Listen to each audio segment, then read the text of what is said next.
अस्सलामुअलैकुम जी, मेरा नाम ज़िशान अहमद है। मैं यहाँ पे क्लास में जो आपको यहाँ टॉपिक सिखाऊंगा, जो आपको सब्जेक्ट पढ़ाऊंगा, उस सब्जेक्ट का नाम है ओ लेवल्स बिज़नेस स्टडीज़, जिसका कोड है 7115। हम सीरीज़ ऑफ लेक्चर डिस्कस कर रहे हैं। ये उस सीरीज़ ऑफ लेक्चर का हमारा चैप्टर 8 है, जो हम आज की क्लास में जो है वो स्टार्ट करने जा रहे हैं। चैप्टर जो हम यहाँ पे पढ़ रहे हैं बिज़नेस स्टडीज़ का, वो आपके पास recruitment, selection and training of employ है। अगर बोला जाए कि इस टॉपिक में हम क्या पढ़ते हैं, तो बेटा इस टॉपिक में हम ये डिस्कस करते हैं कि जब आप कोई भी एम्प्लॉय अपॉइंट करते हैं अपनी फर्म में, अपनी कंपनी में, अपनी फैक्ट्री में, तो किस तरीके से उसको अपॉइंट किया जाता है, उसकी सिलेक्शन कैसे की जाती है। जब वो अपॉइंट हो जाता है, सेलेक्ट हो जाता है, तो आप अपने बिज़नेस, अपने फर्म के मेयार के मुताबिक उसको ट्रेन करते हैं, क्योंकि एक ट्रेन वर्कर आपके फर्म के लिए, आपकी कंपनी के लिए ज़्यादा इफ़ेक्टिव और आपके पास ज़्यादा प्रोडक्टिव होता है। आए स्टार्ट करते हैं टॉपिक। इसके आगे नेक्स्ट स्लाइड देखते हैं। ये इस टॉपिक के ऑब्जेक्टिव्स हैं। ये ओवरऑल सारी चीज़ें आप इस टॉपिक में एक एक करके डिस्कस करेंगे कि recruitment and selection of employ कैसे होती है, रिक्रूटमेंट एंड सिलेक्शन मेथड्स क्या होते हैं, डिफरेंस बिटवीन इंटरनल रिक्रूटमेंट क्या होता है, एक्सटर्नल रिक्रूटमेंट क्या होता है, मेन स्टेजेस क्या होते हैं रिक्रूटमेंट के, सिलेक्शन ऑफ एम्प्लॉय के। उसके बाद आपके पास बेनिफिट्स बताएं, लिमिटेशंस बताएं, एडवांटेजेस और डिसएडवांटेजेस बताएं पार्ट टाइम एम्प्लॉय के और फुल टाइम एम्प्लॉय के। उसके बाद इंपॉर्टेंस बताएं ट्रेनिंग के, द मेथड ऑफ ट्रेनिंग के क्या इंपॉर्टेंस है। अगर आप एक एम्प्लॉय ट्रेन करोगे आप, तो उसका बेनिफिट क्या होगा, इंपॉर्टेंस क्या है, importance of training of business of and to employ. Benefit employ को क्या होगा, बिजनेस को क्या होगा। Benefits and limitation, introduction, training, on the job training and off the job training. On job training आपके पास बेनिफिट लिमिटेशन क्या है, आपके पास off the job training benefit limitation क्या है। Why reducing the size of the workforce might be necessary, क्यों ज़रूरी होता है वर्कफोर्स आपके पास यहाँ पे कम करना। मिसाल के तौर पे आपकी प्रोडक्शन पहले ज़्यादा होती थी, आपके लिए उस प्रोडक्शन को, उसको टाइम पे पूरा करने के लिए वर्कफोर्स ज़्यादा चाहिए होती थी। अब मिसाल के तौर पे जो प्रोडक्ट आप बनाते हैं वो सीजनल प्रोडक्ट है, सीज़न ऑफ हो गया। जब सीज़न ऑफ हो गया तो लाजमी तौर पे आपको वर्कफोर्स रिड्यूस करना पड़ेगा। अगर आपके पास सीजन ऑन हो गया तो वर्कफोर्स आपको इंक्रीज करना पड़ेगा। तो आप क्यों रिड्यूस करते हैं वर्कफोर्स को, डिफरेंस बिटवीन बताएं, डिसमिसल, ये सारी चीज़ें आप एक एक करके इस टॉपिक में डिस्कस करेंगे, जो कि हम यहाँ पे डिस्कस करना स्टार्ट करते हैं। सबसे पहला सवाल ये उठता है, वाई रिक्रूट, क्यों हम रिक्रूट करते हैं, हम क्यों अपॉइंटमेंट लेते हैं, हम क्यों किसी नए एम्प्लॉय को जो है वो हायर करेंगे। तो उसकी बहुत सारी वजूहात हैं। Before we start to learn this topic, हम इस टॉपिक को स्टार्ट करने से पहले we need to know why do businesses recruit, क्या हम रिक्रूट क्यों करते हैं। देखिए उसकी बहुत सारी वजूहात होती हैं। पहली वजह आपके पास ये हो सकती है कि आपने अपने एम्प्लॉय को, वो सही तरीके से काम नहीं कर रहा था तो आपने उसको निकाल दिया। जब निकाल दिया तो अब आपको उसकी जगह कोई नया चाहिए। या आपका जो एम्प्लॉय था, जिस पोजीशन पे, जिस डिपार्टमेंट पे था, वो बहुत अच्छा काम कर रहा था, आपने उसको प्रमोट कर दिया, उसको आपने एक डिपार्टमेंट से दूसरे डिपार्टमेंट में प्रमोट कर दिया, तो उस डिपार्टमेंट की वो उसकी जगह खाली हो गई। या फिर आपके पास यहाँ पे वो बीमार रहने लगा या उसकी रिटायरमेंट की एज हो गई, उसको रिटायर कर दिया, तो उसकी जगह आपके पास खाली हो गई। तो बहुत सारी वजूहात होती हैं आपके पास। वो क्या क्या होती हैं ज़रा देखें। The recruit because of the following, इन वजूहात की वजह से हम यहाँ पे जो है वो रिक्रूट करते हैं। The replace staff who have left और बीन प्रोमोटेड, हम उस एम्प्लॉय की जगह अपॉइंटमेंट नया हायर करना चाहते हैं जो प्रोमोट कर दिया गया या जो छोड़ के चला गया। Bring in staff with new skills, मिसाल के तौर पे वक्त के साथ साथ टेक्नोलॉजीज चेंज हो रही हैं। अब आपको यहाँ पे जो आपका वर्कर है उसके पास वो स्किल्स नहीं है जो आज के दौर में आपके पास इस्तेमाल हो रही हैं, तो आपको कोई नया एम्प्लॉय हायर करना है जो स्किलफुल हो, या जो नई टेक्नोलॉजी को जानता हो तो आप रिक्रूट करोगे। रिक्रूट मोर स्टाफ एज बिजनेस एक्सपेंड। मिसाल के तौर पे आपकी एक ब्रांच थी, अब एक ब्रांच से 2 हो गई, 2 से 4 हो गई, 4 से 10 हो गई, तो उसका मतलब है आपके पास एक ब्रांच में जो लोग काम कर रहे हैं दूसरी ब्रांच में वो नहीं कर सकते। लाजमी तौर पे नए आप बिजनेस एक्सपेंशन के लिए, आप जब बिजनेस को एक्सपेंड करोगे, बढ़ाओगे, तो उसके लिए आपको अपॉइंटमेंट्स करनी पड़ेंगी। इसी तरीके से to complete a specified project और जॉब इन अ ऑर्गेनाइजेशन। मिसाल के तौर पे आपके पास जो वर्क फोर्स है वो एक दिन में मिसाल 100 यूनिट बनाती है, लेकिन आपको यहाँ पे एक हफ्ते में 1 लाख यूनिट बनाने का ऑर्डर मिल गया, तो इसका मतलब है जो आपके पास वर्क फोर्स है वो एक दिन में सिर्फ 100 यूनिट बना रही है, तो आप एक हफ्ते में सिर्फ 700 यूनिट बनाओगे, जबकि आपको एक हफ्ते में 1 लाख यूनिट बनाने हैं। तो इसका मतलब है आपको वर्कफोर्स चाहिए होगी, आपको ज़्यादा लोग चाहिए होंगे ताकि आप टाइम पे अपना ऑर्डर पूरा करके दे सकें। When an employee resign from the job, या फिर आप उसको डिसमिस कर दें या तो आप उसको खुद निकाल दें क्योंकि वो सही तरीके से काम नहीं कर रहा। अगर एम्प्लॉय रिजाइन देके चला गया, अगर एम्प्लॉय को आपने फायर कर दिया, निकाल दिया, तो ऐसी सूरत में भी आपके पास उस जगह के लिए आपको चीज चाहिए होगी। When someone in the company retire, अगर कोई बंदा 60 साल का हो गया, हमने उसको रिटायर कर दिया, जब रिटायर कर दिया तो उसकी जगह खाली हो गई, तो लाजमी तौर पे आपको रिक्रूट करना पड़ेगा, उसकी जगह नया बंदा अपॉइंट करना पड़ेगा। तो ये रीजंस हैं कि हम रिक्रूट क्यों करते हैं। अब सवाल में रिक्रूटमेंट के प्रोसेसेस हैं। Overall process of attracting, shortlisting, selecting and appointing suitable candidate for a job within an organization. भाई जब आपको कोई भी रिक्रूटमेंट करना होता है तो आपके पास ये प्रोसेस है। सबसे पहले आप एक अट्रैक्टिंग, एक जिसकी पर्सनैलिटी अच्छी हो, जिसकी क्वालिफिकेशन एक्सपीरियंस अच्छा हो, वो अट्रैक्टिंग होना चाहिए। शॉर्ट लिस्टिंग करेंगे, फिर उन शॉर्ट लिस्ट करने के बाद उन एम्प्लॉयज़ में से आप जिसको आप बेस्ट समझते हैं वो आप सेलेक्ट करेंगे, फिर उसको अपॉइंट करेंगे, जो भी सूटेबल आपका कैंडिडेट होगा जो आपकी ऑर्गेनाइजेशन के लिए होगा। अब ये एक स्ट्रक्चर है, ये एक आपके पास जो है वो कंडीशन है। सबसे पहला स्टेप क्या होता है? Job analysis. सबसे पहले तो आप ये डिसाइड करोगे कि आपको किस डिपार्टमेंट के लिए, किस पर्पस के लिए जॉब क्रिएट हुई जो आपको यहाँ पे काम करवाना है। जॉब एनालिसिस क्या होता है? Study of a task and activities to be carried out by a new employ. यानी कि आपके पास जो आप जॉब एनालिसिस में आप स्टडी करोगे आपके पास किसको, जो एक्टिविटीज़ हैं, जो आपके पास टास्क हैं जो नए एम्प्लॉय के लिए हैं, कि उसका क्या काम होगा, किस डिपार्टमेंट में होगा, क्या आपके पास उसकी जो है वो टाइमिंग होगी, क्या उसकी रिस्पॉन्सिबिलिटीज़ होंगी। पहले जॉब एनालाइज करोगे। जॉब एनालाइज करने के बाद जॉब डिस्क्रिप्शंस बताएंगे हम। जॉब डिस्क्रिप्शन में क्या क्या आता है कि उसका टाइटल क्या होगा, उसकी पोजीशन क्या होगी, उसकी लोकेशन क्या होगी, उसकी ड्यूटीज़, उसको रिपोर्टिंग किसको करना है, वो किस मशीन पे काम करेगा, उसका वर्क प्लेस क्या होगा, उसका वर्क प्लेस इन्वायरमेंट क्या होगा। ये आपके पास जॉब डिस्क्रिप्शन में सारी चीज़ें आती हैं। This describe the main duties and responsibility of the job.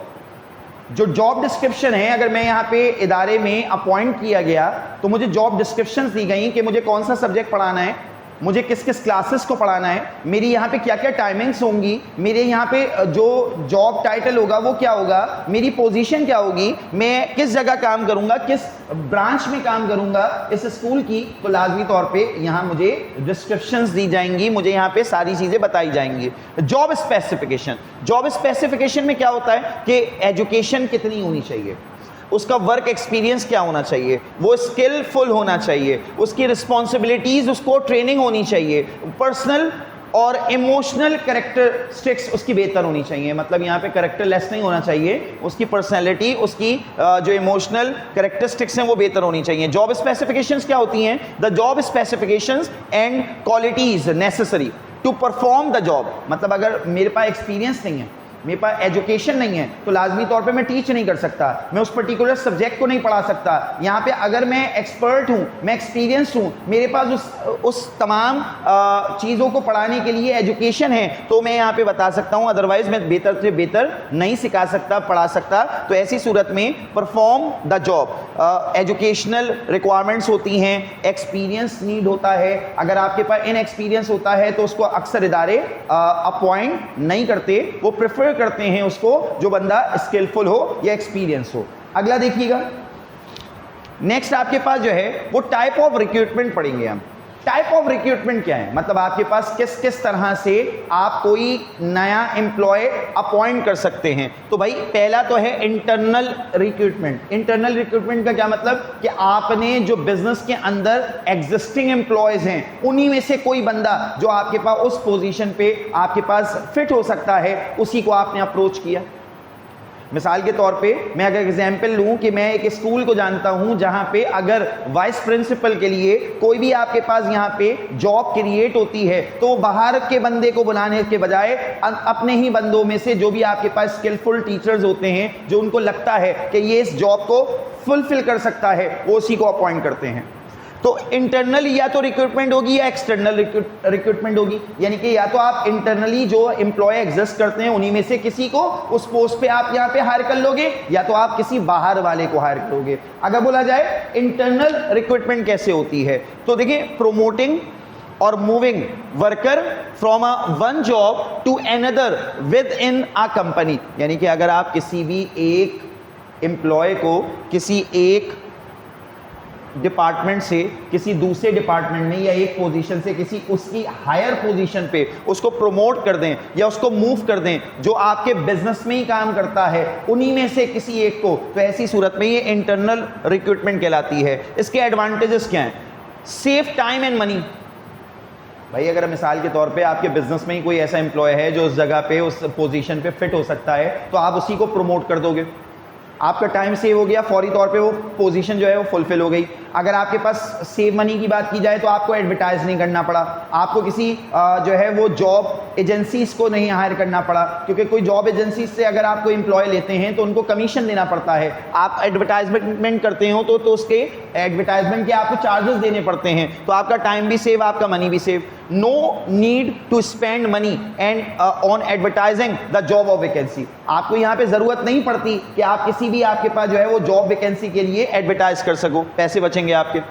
Applicant know the firm and firm know the applicant, मतलब अगर मैं मिसाल के तौर पे यहाँ इस इदारे में पढ़ाता हूँ और मैं अगर आपके पास कैपेबल हूँ कि मैं कोई और काम भी कर सकता हूँ तो इसका मतलब है मैं भी इस इदारे की तमाम रिक्वायरमेंट्स, तमाम जो चीज़ें जो आपके पास इनकी कंडीशंस हैं वो जानता हूँ और इदारा भी मुझे अच्छे से जानता है।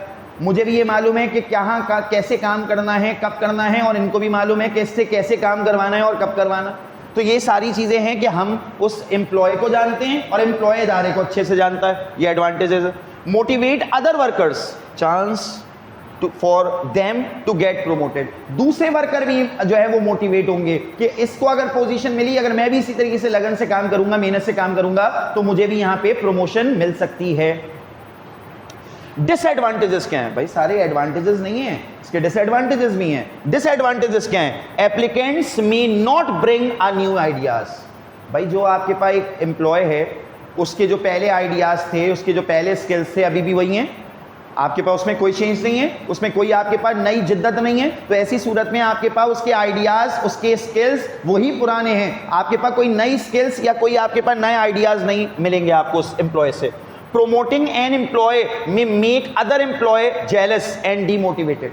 मिसाल के तौर पे आपने किसी एक ऐसे एम्प्लॉय को प्रोमोट कर दिया जिससे दूसरा ज़्यादा डिजर्विंग था, दूसरा ज़्यादा कैपेबल था, आपने उसको इग्नोर करके किसी और को कर दिया, तो ऐसी सूरत में वो डीमोटिवेट होगा, वो जेलस होगा उससे कि मैं इस पोजीशन को डिजर्व करता था लेकिन मेरी जगह इसको दे दिया गया। तो इसका मतलब आपके पास यहाँ पे क्या है कि आपके पास वो डीमोटिवेट होगा। अब रिक्रूटमेंट चैनल क्या है? इंटरनल, आपने नोटिस बोर्ड पे लगा दिया कि भाई ये फला फला जॉब के लिए रिक्वायरमेंट है, अगर आप में से कोई इंटरेस्टेड है तो अप्लाई करें। कंपनी के न्यूज़ लेटर पे आपने यहाँ पे जो है वो लगा दिया। कंपनी का HR spend to all sends to all emails, यानी कि जितने भी एम्प्लॉयज़ हैं उन सबको ईमेल कर दिया। या अगर आपके पास मिसाल के तौर पे आपका व्हाट्सएप ग्रुप बना हुआ है तो आपने व्हाट्सएप ग्रुप पे कंपनी के आपके ऑफिशियल ग्रुप पे आपने वो पोस्ट कर दी। तो ये सारी जो है वो तरीके हैं जिससे हम इंटरनल रिक्रूटमेंट कर सकते हैं। अगला आपके पास एक्सटर्नल रिक्रूटमेंट क्या होता है? एक्सटर्नल रिक्रूटमेंट ये होता है कि recruiting someone who is not existing employ and will be new to business. External का मतलब है आप किसी बाहर वाले बंदे को अपॉइंट कर रहे हो, मतलब वो कारोबार का नहीं है, वो कोई बाहर का बंदा है, आप बाहर से कोई नया बंदा जो है वो अपॉइंट करोगे, कोई बाहर से कोई बंदा जो है वो आप यहाँ पे बिजनेस में लेके आओगे जो बिजनेस के लिए नया होगा। इससे क्या होगा कि उसके पास एक नई स्किल्स होंगी, न्यू आइडियाज होंगे, आपके पास वो एबिलिटी, उसकी कैपेबिलिटी ज़्यादा होगी। तो ऐसी सूरत में आप एक्सटर्नल रिक्रूटमेंट करते हैं। एडवांटेजेस क्या है? New ideas from a new worker. भाई जब नया वर्कर आएगा तो उसकी स्किल्स नई हैं, उसके पास आइडियाज़ नए हैं, आपके पास जो है वो आइडियाज़ से आप बेहतर से बेहतर काम कर सकते हैं। More likely to hire someone who matches job specification. भाई मिसाल के तौर पे अगर आप इंटरनली किसी बंदे को हायर करते हैं तो लाजमी तौर पे उसको 4 काम करवाने हैं, तो 4 में 3 तो उसको आते हैं, 1 नहीं आता। इसका मतलब है अगर आप एक्सटर्नल आपके पास हायरिंग करोगे तो आप लाजमी तौर पे उन तमाम चीज़ों को मद्देनज़र रखोगे कि जिस जिस चीज़ के लिए आपको रिक्वायर्ड है वो सारी चीज़ें, वो सारी रिक्वायरमेंट फुलफिल कर रहा है या नहीं कर रहा। अगर वो सारी चीज़ें फुलफिल कर रहा है तो ज़्यादा बेहतर आप तौर पे उसी को यहाँ पे हायर करोगे जो कि आपके पास ज़्यादा बेहतर बेनिफिशियल आपके बिजनेस के लिए होगा। इसके डिसएडवांटेजेस क्या हैं? इसके डिसएडवांटेजेस ये हैं, एक्सपेंसिव पड़ेगा, need to advertise job, time taking होगा कि आपको जब तक आपके पास स्किलफुल आपकी रिक्वायरमेंट के मुताबिक वर्कर नहीं मिलेगा जब तक आपके पास आपको वेट करना पड़ेगा। एडवर्टाइजमेंट आपको करनी पड़ेगी बार बार जब तक आपके पास आपको वो जॉब के लिए बंदा ना मिल जाए। तो इसका मतलब ये एक्सपेंसिव आपके पास पड़ेगा। Demotivating for internal candidates.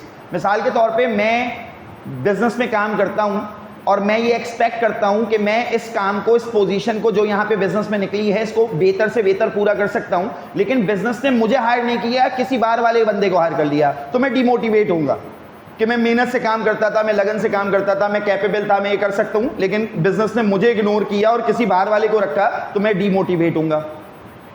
तो ये बेटा हमने यहाँ तक लेक्चर पढ़ा। यहाँ पे इसके चैनल्स क्या हैं? आप लोकल न्यूज़पेपर पे ऐड चलाओगे कि हमें बंदा चाहिए, नेशनल न्यूज़पेपर पे चलाओगे, रिक्रूटमेंट एजेंसीज़ को बोलोगे जो कि बंदे आपके पास जॉब एजेंसीज़ होती हैं जो आपके पास जॉब्स प्रोवाइड करती हैं आपको, वो आपके पास उसमें आप ये एडवर्टाइज़ करोगे, जॉब सेंटर्स में बताओगे, कैरियर वेबसाइट्स पे चलाओगे। इन सब के चार्जेस देने पड़ते हैं। तो ये सारे रिसोर्सेज हैं जिससे हम एक्सटर्नल रिक्रूटमेंट के लिए कोई भी बंदा हायर कर सकते हैं। नेक्स्ट क्लास में इसके आगे इंशाल्लाह डिस्कस करेंगे। आज के लिए यहीं तक रखते हैं। अल्लाह हाफ़िज़।